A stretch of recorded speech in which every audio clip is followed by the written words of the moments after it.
The National Electrical Code, or NEC, outlines specific requirements for the use of bushings with metal conduits. These requirements differ based on whether the installation is in a residential or commercial building. In residential buildings covered by NEC Article 380, a bushing is not required for flexible metal conduit, or FMC, or electrical metallic tubing, or IMT, when entering a box, cabinet, or conduit body. However, a bushing is required for rigid metal conduit, or RMC, or intermediate metal conduit, or IMC, when entering a box, cabinet, or conduit body. Moving to commercial buildings, which fall under NEC Article 358, a bushing is required for all metal conduits, including FMC, EMT, RMC, and IMC, when they enter a box, cabinet, or conduit body. There are some exceptions to these rules. Firstly, where the conduit is used as a conductor, such as for a ground rod, a bushing may not be necessary. Secondly, when the conduit is installed in a wet or hazardous location, a sealing fitting is typically required instead of a bushing to prevent moisture or hazardous substances from entering the electrical system. The primary reasons for using bushings are threefold. Firstly, bushings protect the wire insulation from the sharp edges of the conduit, preventing damage that could lead to short or ground faults. Secondly, they help maintain the continuity of the grounding path, ensuring that the electrical system is properly grounded, which is crucial for safety. Thirdly, they reduce the risk of arcing or short circuits by providing a smooth, insulated surface for the wires to pass through. The location of the bushing is critical. It should be installed at the end of the conduit where it enters the box, cabinet, or conduit body. The bushing should be secured tightly to prevent any movement that could potentially damage the wire insulation over time. Choosing the correct type of bushing is also important. Bushings come in various materials, such as plastic and metal, and should be selected based on the specific application and the type of conduit being used. Furthermore, it is important to inspect bushings periodically to ensure they are in good condition and haven't been damaged or dislodged. Damaged or missing bushings should be replaced promptly to maintain the integrity of the electrical system. In summary, understanding the NEC requirements for metal conduit bushings in both residential and commercial settings is essential for ensuring electrical safety and compliance. Remember that bushings are primarily designed to protect wire insulation, maintain grounding continuity, and reduce the risk of electrical faults. Following these guidelines helps to create a safer and more reliable electrical system. It's worth noting that local electrical codes may have additional requirements or variations on these NEC guidelines. Always consult with a qualified electrician or local electrical inspector to ensure compliance with all applicable codes and regulations in the area. Now let us go deeper into the specifics of each conduit type and their bushing requirements, clarifying the reasons behind these stipulations. Let's begin with flexible metal conduit, also known as FMC. FMC is a spiral wound, flexible metal conduit often used in dry locations where flexibility is needed, such as connecting to motors or lighting fixtures. As mentioned earlier, in residential settings, NEC Article 380 generally doesn't require a bushing for FMC entering a box or enclosure. This is because FMC itself is relatively smooth and doesn't present the sharp edges that RMC or INC might.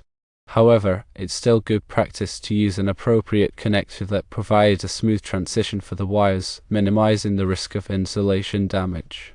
In commercial settings, even with FMC, NEC Article 358 mandates the use of a bushing or fitting that provides equivalent protection.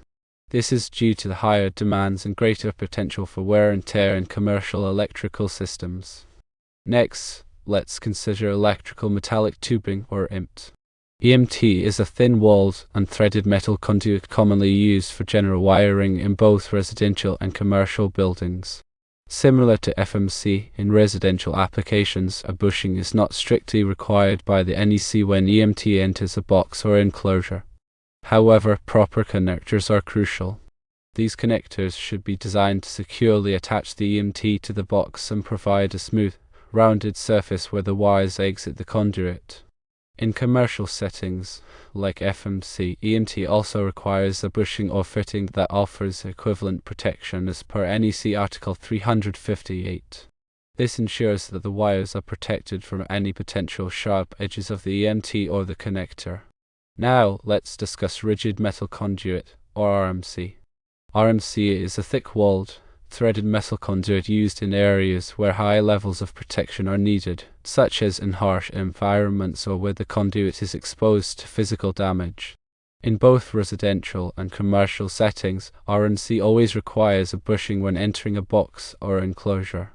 The thick walls of RMC can have sharp edges after being cut and threaded, posing a significant risk of damaging wire insulation.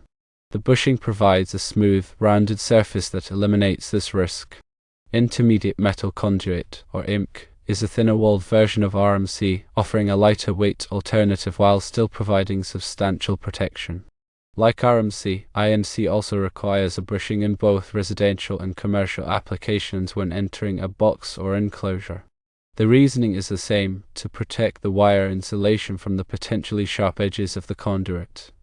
When selecting a bushing, it's crucial to choose the right type and size for the conduit being used. Bushings are available in various materials, including plastic and metal. Plastic bushings are generally suitable for most applications, while metal bushings may be preferred in situations where greater mechanical strength or grounding continuity is required. The size of the bushing must match the size of the conduit to ensure a proper fit and adequate protection. Installation is also key. The bushing should be securely attached to the conduit end, typically by threading it onto the conduit or using a set screw. It should fit snugly against the inside of the box or enclosure, preventing any movement or vibration that could damage the wires. As a reminder, always consult the latest edition of the NEC and any applicable local codes for the most up-to-date requirements. Electrical codes can change, and it's important to stay informed to ensure compliance and safety. Always prioritize safety when working with electricity. If you are not a qualified electrician, it's best to hire a professional to handle any electrical work. Understanding the nuances of metal conduit bushing requirements, as outlined in the NEC, is crucial for ensuring electrical safety and compliance in both residential and commercial buildings. By following these guidelines and best practices, you can minimize the risk of electrical faults, protect your wiring, and create a safer environment. Let us delve further into the practical aspects of selecting and installing bushings for different types of metal conduits. Consider a scenario where you are installing rigid metal conduit, or RMC, in a commercial building to supply power to a piece of machinery. As we've established, the NEC mandates the use of a bushing where the RMC enters the junction box that houses the wiring for the machine. In this case, you would need to select a bushing that is specifically designed for RMC and matches the trade size of the conduit, say 1 inch. The bushing could be made of plastic or metal, depending on your preference and the specific requirements of the installation. A plastic bushing is generally sufficient for protecting the wire insulation, while a metal bushing can provide additional mechanical protection and enhance grounding continuity. To install the bushing, you would first thread it onto the end of the RMC. Make sure to tighten it securely, but not so tightly that you damage the bushing or the conduit threads. Then carefully insert the RMC into the knockout in the junction box, ensuring that the bushing fits snugly against the inside of the box. Once the conduit is in place, you can pull the wires through the conduit and into the junction box, being careful not to damage the insulation. The bushing will provide a smooth, rounded surface that prevents the wires from rubbing against the sharp edges of the conduit. Now, let's consider a different scenario where you are running electrical metallic tubing, or IMT, in a residential basement to supply power to some lighting fixtures.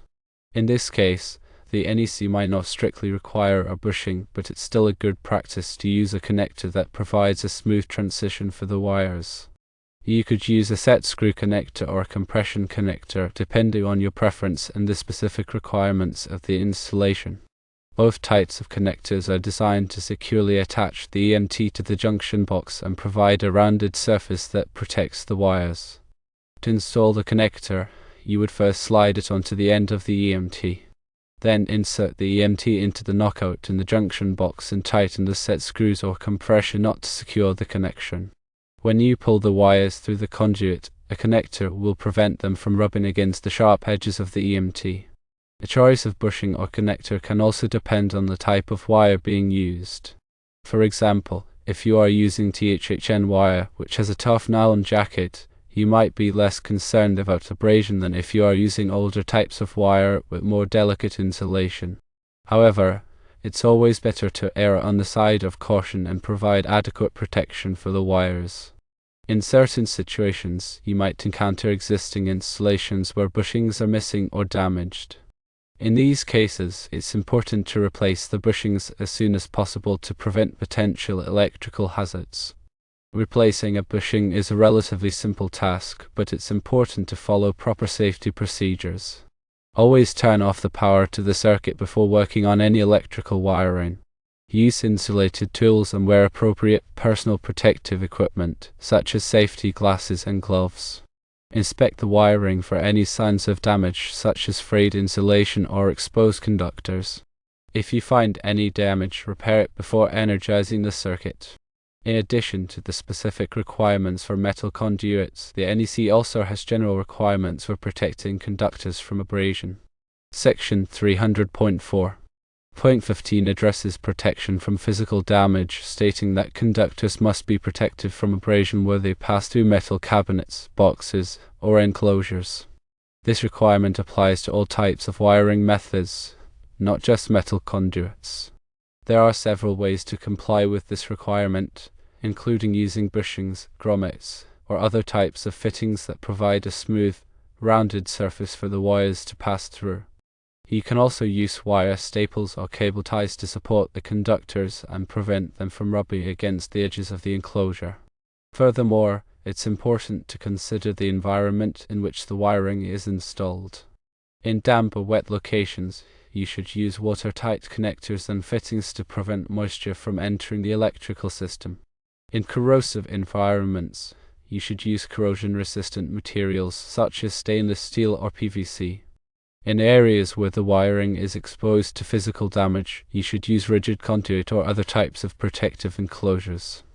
By following these guidelines and best practices, you can ensure that your electrical wiring is properly protected from abrasion, moisture, corrosion, and physical damage.